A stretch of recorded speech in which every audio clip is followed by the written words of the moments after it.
Hello, sir. I'm Luan from Grind Journal, where we tell people stories behind their grind. What's your name, sir? Hello mga boss idol, I'm Gadi, owner and CEO of Good Goods, a thrift and luxury resale store here in the Philippines. So, can you tell us about your industry and what do you do in life? What do I do in life? Yeah, reselling stuff like streetwear, luxury stuff, and oh yeah, owner of thrift store here in the Philippines. So, what do you do in life before you got into thrift luxury? And can you tell us your backstory before you became an entrepreneur? Hmm. Before, nag-tricycle driver ako before. Yeah, and first and last job ko is a call center agent. Pero nag-last lang siya ng 6 months. Kasi before is parang pinagsabay ko kasi nung time na yon yung call center agent, being a call center agent and pagiging online seller. Yeah, kaya siyang isabay, but unfortunately, ang mapapabayaan mo yung katawan mo, kalusugan mo. Madalas akong magkasakit. Yeah, may maganda yung sales since dalawa yung income, oo, dalawa yung source of income, yung call center and yung online selling nga. But yun nga, napupunta lang din sa paggagamot. So I decided na mag mag-awol. Sorry sa TL ko kung napapanood mo 'to, kung mapapanood mo. So yun, nag-awol ako sa call center to focus sa eto, being an online seller, being a business owner. When did you realize that you're built for an entrepreneurship? I realized bata pa ako, eh. Kasi before parang 10 years old kasi is nagbebenta na ako ng kung ano-ano. Like for example, nagbebenta ako ng ice cream, nagpupuwesto ako ng mga tinapa, daing sa palengke, even yung tinatawag natin sa mga women's na mga short shorts. So may ibang term dun, ay ang hirap banggitin nung term na yun. So tinake advantage ko yung opportunity na meron akong or marami akong kilala na mga women's. So sabi ko puwede silang gawing market since nga may mga friend ako mga women's before. So puwede ko silang bentahan nitong short shorts na 'to. So ayun yung medyo story nun sa may about sa pagbebenta ng short shorts, then pizza, ano pa ba, marami akong napagdaan ng business. Even the face mask, kahit wala pang pandemic, gumawa ako ng parang stylish face mask nun. Then yung uso yung mga party, kung ano yung ano, so ganito na lang, kung ano yung uso na mga product, pinapasok ko yon, nire-resell ko yung mga yon. Ayun. Then, ano pa ba? So, that time parang parang naisip ko na parang dito talaga ako eh. Kasi sabi like what I've said a while ago, first and last job ko ang call center agent. Nagkaroon lang din ako nun before ng self-doubt. Kasi pumasok yun nga, yung pagiging call center agent ko, yung vibe ko is, yun nga, nabuntis ko yung vibe ko nun. So self-doubt, syempre baka hindi ko masustain yung needs ng mag-ina ko. So sabi ko, pasok ako ng call center agent since ito naman is stable yung income. Pero nun nga, ayan, okey naman ang performance ko sa pagiging call center agent, pero hindi ako happy, hindi ako masaya. So, pinakamasaya talaga ako every time na nagha-hunt ako, kumukuha ako ng product, tapos naibebenta ko siya ng hindi man gano'n kalaki yung tubo, pero, as long na meron akong income, as long na may profit ako do'n, ay yung pinaka-fulfillment ko, eh, nagiging masaya ako do'n. Cellphone, gadgets, et cetera, polos, garments, shoes, watches, ang dami kong sinubukang business. Then I'm happy na kahit isa do'n, walang nalugi. Yun nga lang talaga nagpa-progress lang ng din, nag-aano lang ako, nag-i-step up lang ng nag-i-step up na parang inaalam ko kung saan talaga ako magiging consistent and magiging stable. Oo. With how hard your journey is, when did you realize that, and what is your biggest inspiration on starting out a thrift business? Biggest inspiration? Biggest inspiration to start this kind of business is of course, yes, my loved ones. They're my inspiration, my kids, because meron na akong dalawang daughter ngayon, dalawang anak. Then yes, of course, my wife, my family, yes, even my parents. So inspiration ko siya. And inspiration ko yung hirap. Kasi galing talaga ako sa mahirap na buhay. Na parang hindi ko alam kung nararanasan ng iba to or kung gasgas na ba yung ganitong kwento, pero sa akin, Boss Idol is talagang naranasan ko yung mag-ulam ng asin, ng mantika, ng before pa nga parang ang ulam ko pa nun before parang yung ketchup. Parang ang lasa ng ketchup sa aming mga magkakapatid is parang Chicken Joy na, eh. Kumbaga ayun yung sa special namin na ulam before. Then nasubukan na rin namin na walang kuryente ng ilang years, 2 years I think. So tumagal kami sa gano'n. As in yung ang what I mean is, ang isa sa inspiration ko talaga is yung hirap ng buhay. And sinabi ko sa sarili ko na hindi pupuwedeng mag-i-stay ako sa hirap.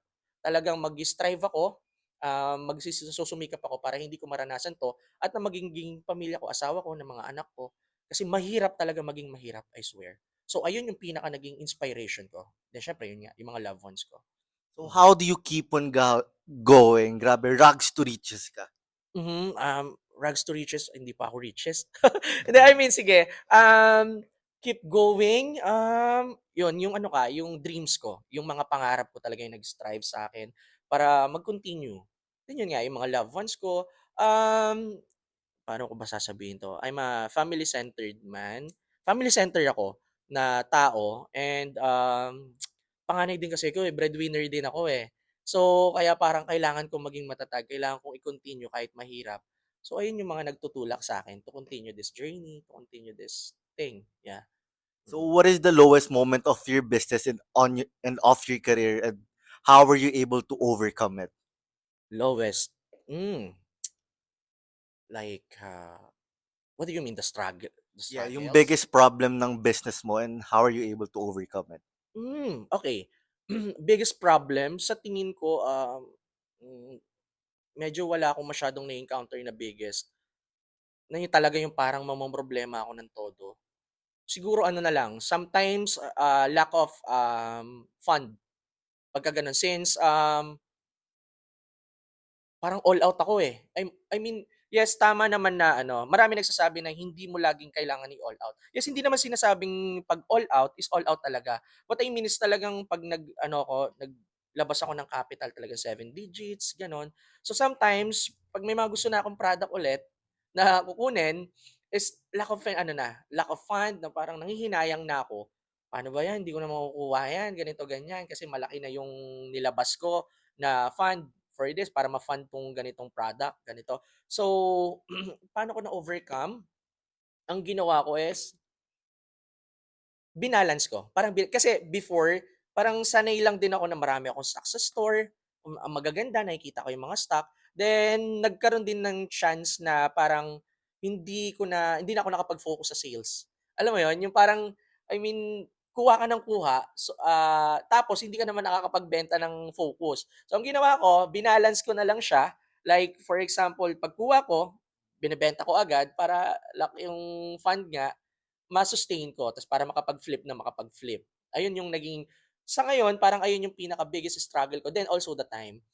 Kasi eto biggest struggle for me 'to, hindi ko sure kung sa iba is struggle 'to, pero biggest struggle din sa akin is yung time. Siyempre, I have a family, may family ako, then yung may mga kids nga ako, then yung wife ko nga, sometimes nag-aano na sila, hindi na nag-aano, I mean, mas marami na akong oras dito, hindi ko na sila nabibigyan ng oras, nauubos na yung oras ko para sa family ko. Ayun yung mga realization ko since nung ano pa, like yung nag-umpisa 'tong store. Pero though naiintindihan ng mga kids, naiintindihan ng wife ko, pero for me, struggle yon up until now, inaano ko pa, inaalam ko pa, yun nga, time management, kung paano ko mababalance yung oras ko as a businessman and as a father and a husband. Mm.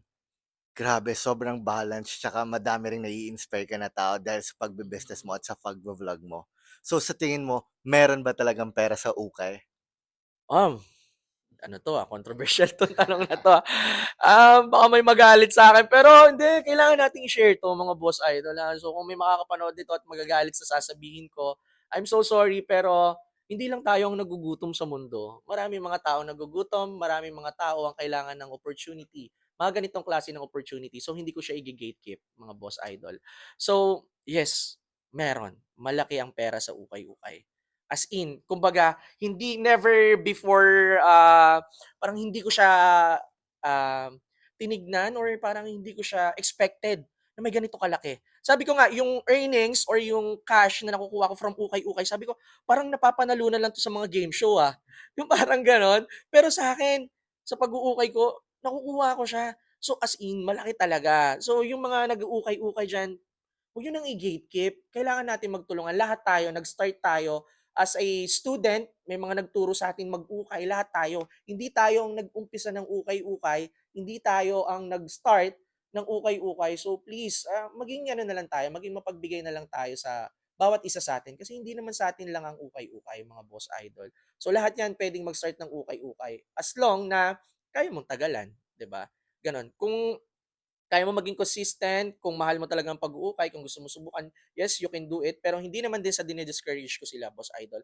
Mahirap ang pag-uukay-ukay. Pero once na maging okay at malaman mo yung formula, maging masipag ka or anything, basta maging makomplete mo yung yung kumbaga tawagin nating package, makomplete mo yung kailangang package para sa pag-uukay, yung sipag, pagising ng umaga, pagsusort, pagkakaroon ng maraming connections, pag gano'n. Siyempre fund, kailangan 'yan. 'Pag na-complete mo, magiging malaki talagang pera sa ukay-ukay.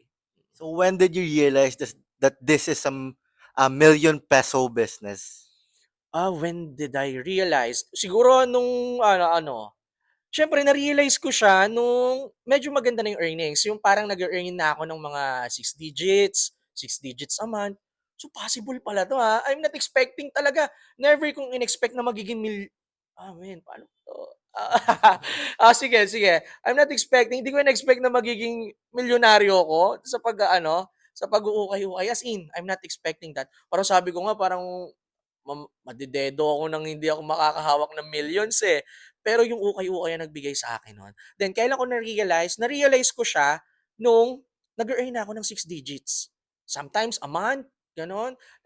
Then mas lalo pa nung nag-open 'tong store, parang 2 years ago. 2 years ago mas lalo kong na-realize na talagang mag-i-stay, magiging stable 'tong na 'to, itong ganitong business. Then magbibigay sa akin 'to ng mga seven digits figures, 'yon. With this business, what is the most amount of money that you made in a single month?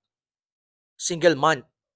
Oh, puwede ko bang sagutin 'yun, a month? Puwede bang figures lang? Yeah. Give me some figures Ah, lang. a month, sometimes, yes, six digits. A month, in single month, yes, sometimes six digits. Pero bibihirang mangyari yung seven digits a month, bibihira siyang mangyari. Pero meron, siguro mga since nag-start ako ng journey ko, basta na-earn ko siya nung nag-start 'tong store. Siyempre impossible naman 'yun kung online pa lang before, eh, 'di ba? Na-earn ko siya siyempre mga December, I think. Parang siguro twice or once nangyari na nag-earn ako ng seven digits a month, parang gano'n. Pero madalas six digits talaga a month, oo. Mm.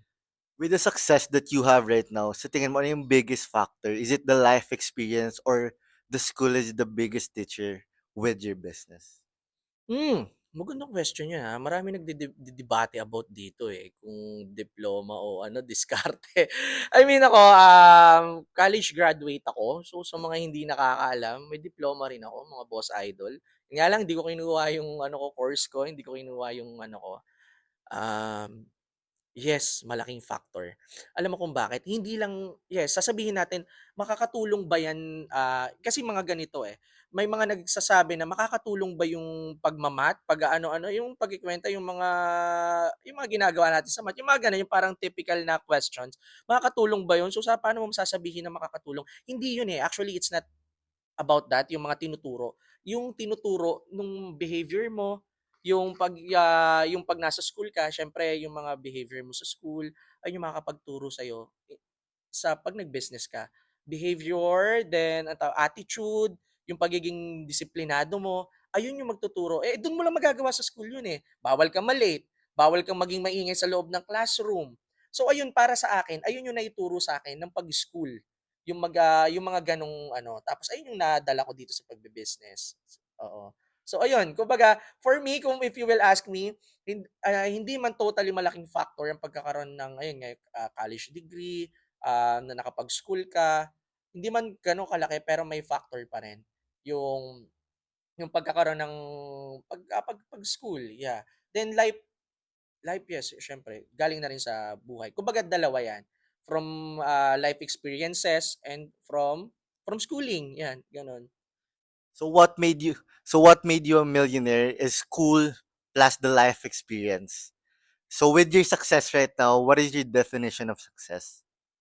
Success for me, actually it's not all about the money. Hindi siya kung marami kasing nagsasabi na ang success is yun nga kapag nakakapag-earn ka na ng millions, pero hindi siya, eh. Ang success para sa akin is kapag nagiging masaya pa rin ako sa ginagawa ko. Ayun ang success sa'kin and 'pag nakikita kong nagiging masaya yung mga tao sa mga binibili nila sa akin, bumabalik-balik sa akin, and ang pinaka-the best dun is yung recommendation. Kapag nire-recommend nila 'tong store, nire-recommend nila ako, ayun yung parang definition sa akin ng success. Kasi 'pag na-reach mo na yun, the rest will follow. Kapag binabalik-balikan ka na, kapagka nire-recommend ka na sa mga friends nila, ayun yung ano sa akin, ayun yung parang definition ng success sa akin. Hindi siya yung pera, amount, hindi talaga, eh. Yung galak or yung saya na naibibigay talaga sa'yo nung ginagawa mo, ayun yung success. Kasi hindi talaga masasawag na success ang business kung hindi ka na masaya na gawin ito. So yun lang, simple as that. Mm. One of the hardest thing in business game is scaling up. How are you able to scale up your business from live selling to having this huge physical store? Hmm, okey, from live selling kung papaano ko na-keep up, mhm. Siguro malaking naitulong ng pagkakaroon ah, ng name sa social media, digital marketing. 'Yan pagvo-vlog malaking tulong as in. Siyempre from live selling, I'm not expecting na magkakaroon ako ng ganitong store, then makikilala pa, hindi man na totally popular, pero nandun pa rin tayo, nasa process pa rin tayo nun. So ayun naman kasi ang ini-aim ko talaga, maging popular, makilala, then the rest will follow. Yung business mo magfa-follow na 'yan once na nakapagbigay ka ng image sa business mo. So yun, ang pinakasagot ko doon is malaking factor yung, pagkakaroon ng name sa social media, yung pagba-vlog, yung digital marketing, sobrang laki ng factor niya na from online selling to live selling, nagkaroon ng showroom, ngayon meron na tayong store. So ayun. Coming from a mentor, what is the best advice that you've ever received? Hmm, best advice? What's this, financial advice Yeah, or financial advice or life advice that you can still apply in today's time. okay. Advice, ito, yes, sa financial advice, may nag-advice sa'kin na mahalin mo ang barya. So ayun yung hindi ko makakalimutan na advice sa akin coming from someone na napapanood ko sa internet, gano'n. Kasi mahilig din ako manood ng mga gano'n. So mahalin mo ang barya, dun mo talaga kung gaano kaimportante ng barya once na minahal mo na talaga siya. Kasi it's not all about yung barya-barya, it's about the quantity. 'Yun, yan nga yung sinasabi palagi natin din. Yun nga yung Chinese mentality, ayun, isa rin yun sa pina-follow ko. So anyway, then, life advice, ito hindi advice pero ito isa sa paniniwala ko, always strive for more, don't settle for less. Ako yung gano'n klase ng tipo ng tao na or kung mag-a-advice nga ako sa inyo, don't settle for less, strive for more. Kasi ayun yung magda-drive sa inyo. Maging eager kayo every time, pero syempre yung nasa lugar na pagiging eager, mahirap naman yung sobra-sobra, 'di ba? Yung maging ano lang kayo, every time na may bago, kailangan palagi kayong gutom sa kaalaman. Hindi pupuwedeng sabihin na, "Uy, alam ko na 'yan, alam ko na 'tong ganito." Then every time na may kausap kayo na kahit na yung sinasabi nila sa inyo is alam mo na, always listen. Be a good listener para kasi may tendency or may chances na may mga sasabihin pa pala siya sa'yo na hindi mo pa alam. Tapos dahil na sinabi mo sa kanya na parang alam mo na yung sinasabi, pinangunahan mo na siya, hindi ka na magkakaroon ng chance marinig yon. So ganoon ako palagi. I'm a good listener. Kahit na sabihin nating alam ko na yung sinasabi niya, nakikinig pa din ako. So respect syempre sa kausap mo. Ganun. Ayun yung mga piece of advice na mabibigay ko. Then syempre consistency. Number one rule is consistency. As in, kailangan be consistent. Ako hindi ko man sinasabi na talagang 100% consistent ako sa ginagawa ko. Siyempre, tao lang din tayo. Sometimes, tinatamaan ng alam mo na. Pero, once na ma-master mo ang consistency, talagang malaki ang magiging impact sa business. Ayun. Mm. So last question, boss idol, can you give a piece of advice for our younger generation or for the aspiring hustlers na gustong marating yung mga narating mo? Okay, yeah, piece of advice, ayun nga, gaya like what I've said kanina lang, consistency, ayan, number one rule, number one advice na mabibigay ko sa inyo, consistency, then, para nasabi ko na kanina din, yung always strive for more, don't settle for less, kasi pag nag-settle ka talaga sa less, talagang hanggang dun ka na lang, go out of the box, then, what else, sa akin isa rin sa ginagawa ko, ito naman advice na to is based on my own experiences, 'di ba? So, yung every time na may gagawin ka, always give your 100%. yung effort mo, pakita mo sa mga clients or sa ginagawa mo na binibigay mo yung pinaka-best mo, 'di ba? Then kailangan presentable palagi. Then yun nga kung papasok sa ganitong this kind of business is yung customer service. Wag mong kakalimutan ang magandang customer service. Ayan ang magbibigay sa ng success sa yung business. Customer service, number one palagi yan mga boss idol. Wag niyong kakalimutan yan. Oo, yun, dun kasi talaga, dun akong focus ko talaga. Customer service, ayun talagang pinaka-focus ko. Kasi like what I've said nga, nagkwentuhan nga tayo kanina, iba talaga yung nagagawa kapag ka meron kang maayos na customer service. Babalik-babalik sa'yo ang client kahit na hindi naman kailangan ng bibilin. Gusto lang nila ulit ma-experience yung customer service na binibigay mo. Then even the presentation ng product na pinoprovide mo sa kanila kapag ka maganda, talagang pipiliin ka talaga. 'Di ba? So, ayun lang. Ayun ang mga advice ko sa inyo. Actually, marami pa pero sa mga susunod siguro mapaparinggan nyo yun. 'Di ba? So it's about the experience that you gave for your clients Mhm. and the representation that you have. Mhm. Yeah. Pleasure to have you, sir. Thank you for having me, Grind Journal. So, thank you. Thank you very much then. Maraming salamat, Grind Journal, kasi kahit pa paano nakapag-share ako na some experiences ko. Lahat naman ng sinabi ko is based on my own experiences. Kung may marinig man kayo na hindi applicable sa inyo, pwede nyong set aside yon, bitawan nyo. Kung ano yung makakatulong sa inyo na sabi ko, yun, pwede nyong kunin yun. Ganun lang kasimple. Thank you so much, Grind Thank you, Journal. sir.